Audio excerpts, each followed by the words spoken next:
Bèn on nhé miền mùa tỏi tu buông lo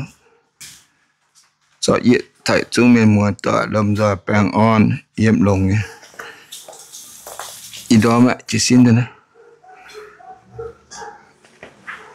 chúa chăn to chấu ta bún nhé cú nè miền mùa tỏi nhé cú bưởi địa sai béo bưởi tu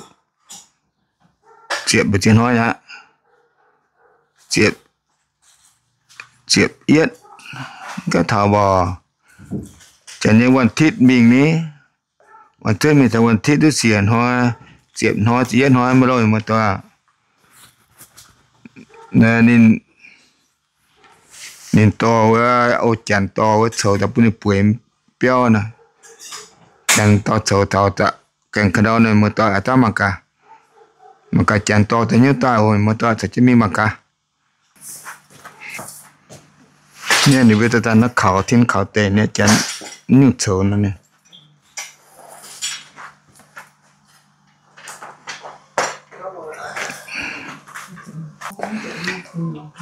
เนี่ยเมื่อตัวสุดช่องนั้นเนี่ยจันตัวถัดอันเนี่ยท่านนี่ปอดร่างกายเนาะแต่จันยังไม่ตัดสินท่านจะจังกันเนาะมา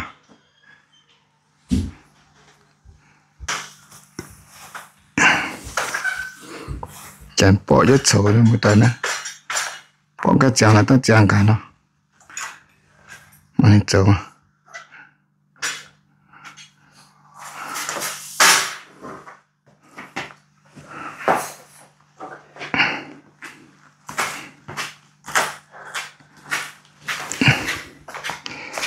จะน่าน่าที่ตัวว่า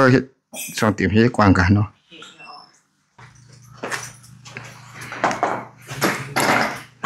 So those go to the bottom? Yeah, this is just the headboard and footboard. Oh, okay.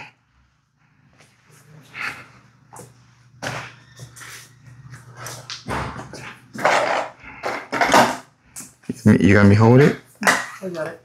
Got it? Here you go.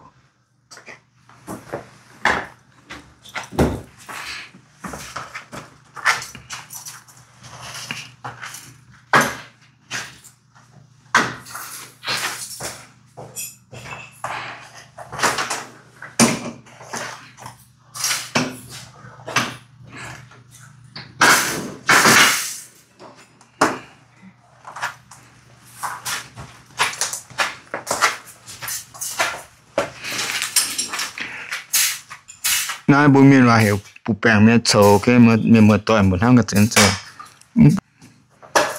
rồi thằng tên là hết cả lên đấy, chế, nó bụng bèn mình sầu nóจะกลับที่bữa rồi không tỏi nữa vậy ạ, em bắt đầu tháng đi chiên nên nó mở tỏi,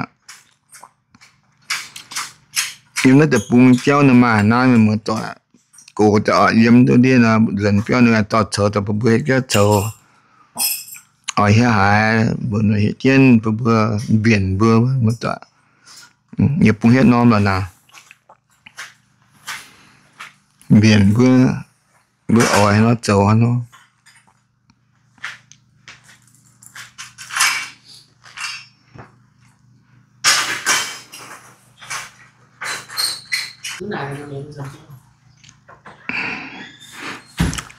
tọt trầu hết trái mới tọt trầu hay nó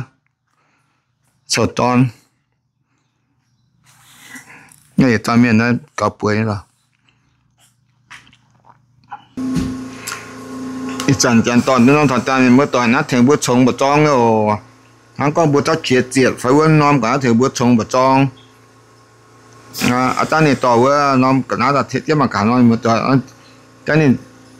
cho trang đến đây sạch chăn con tao thì mà cả nó rồiแต่ก็ผมไม่รู้ว่ามันจะน่าเยี่ยจ้าสุดนะโอเคเป็นเมื่อตัวจันทร์จังเลยมีจัดด้วยนะนอมนะปุ่งนะเจียแต่นั้นนะถึงเท่าเขียดออกเบอร์เท่าเขียงเห็นอยู่ว่าถึงเท่าเขียดที่จะปุ่มมาแต่จะใจกันนะจอกกันนะยุ่งเฉานั้นดูสถานะเมื่อตัวยังเปี้ยวเฉานั้นนอนนะnó tắt pháo nó nó tắt phải nó nó nhưng mà nó bùng phá bùng kia một tọt nó thật nó giàu như lọ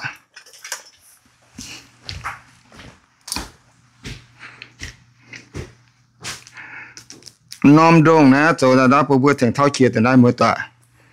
bùng chia từ nó bùng chia từ đây nhưng mà chết hàng cái này nha ta thốt cho lỏng cái bột trong nhưng mà ý tiểu hàng ok nè vậy thì nó lỏng cái nó tự tiên nó ấm tự biệt của nhau thốt cho bột trong quất biệt nó tự tiên lỏng cái hai nó thành cái thao chia với họ nó bột thao chia chết phải với nó thì thành với nó mà tọt nó tọt hiện trên nó sẽ bị cổ miên nó mới cua nha nè mới cua nha chèn hạt thèn bùi cho nó hạt thèn Hà Nội một tọa năm sau nè nên nhớ ai lệ bữa mảng phi năng á đi chợ công cho đàn hao đi xài béo hao đi hospital đàn hao đi xài béo chợ tôi dễ nên mà chát bữa này nè ta phải chát gì vậy nè không mới ta phải đâu vậy nó gì chát này gì nóนี่มาเจ๋งนะอ๋อนั่นปุ้งเกียร์นะนี่ปุ้งเกียร์อันนู้นปุ้งเกียร์เจ๋งนี่พอเจอชาวหยงกุ้งให้หมดตัวนั่นจะปุ้งนะนี่มันจะเจ้าเถียงเบื่อ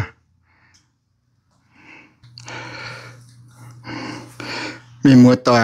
น่าจะจดจางสิอ่ะนี่ว่าต่อจอเจ๋งนี่ว่าจวนเนี่ยมันเตะน้อมนะน่าว่าปุ่นบัวมิงhàng con bùa miệng được bùa miệng hay phải mới hại quá à tụi toàn tí nó mi nôm này nó béo lủng phần vừa thúc cả nó nè cho mà cả này có bùa miệng đâu hay này bùa toàn nôm này bùa toàn nó mi toàn nôm miệng này giờ bùa thúc bị này giờ toàn bùa thúc gì này thúc như này nè cho bung thúc này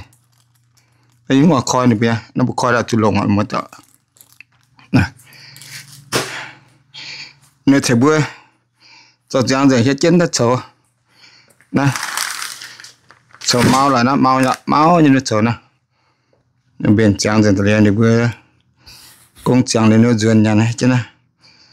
mình bảo những cái này nè mình bữa yếm chủ nên mày ghét phát nổ na gì thằng phát hết kinh nghiệm tụi bên nó có cho mày hiện gì lấy bữa ta giàu á bữa ghét nó nhiều quá chỉ ta yếm tụi con phát này nữa bún yếm con ta miền thốp chân nữa cái nào à yếm bữa mình nít phát là ta giàu cho là nó con cho anh nọ anh làm mình một tuần này chân bên xuống cho trang gì nó duyên nhá sao đó trang gì nó nè như hết tăng ấy như cụ duyên nó nên buổi tôi nhìn hoa nó Sunday quá nhìn nó muốn thích quá để bài chết quá tôi nhìn hoa như cũng nó để bài chết nên buổi thế chẳng ạ liệu buổi to nó chuột sầu to sầu duyên đó liền nên theo tôi duyên béo này một tuần khi một tuần nó kiếm bằng một dần kiểu nào mà nó chẳng to sầu tai bún như cũ như treo nó nè chịu tới treo bún măng đang từ bữa quảng trường măng bún măng miền từ tàu xin chào quảng sáng phải on nhé mắt chế mất nàn y bữa chịu tới chỉ là sẽ con thì bữa mấy cuối như cháu ạ chẳng là thành bữa như cháu yếm béo như cháu này thì miền của miền này sẽ thành thôi ha na cái phải on nhau mình mới tàu bằng một tí nó kiếm lại từ bữa quảng trường măng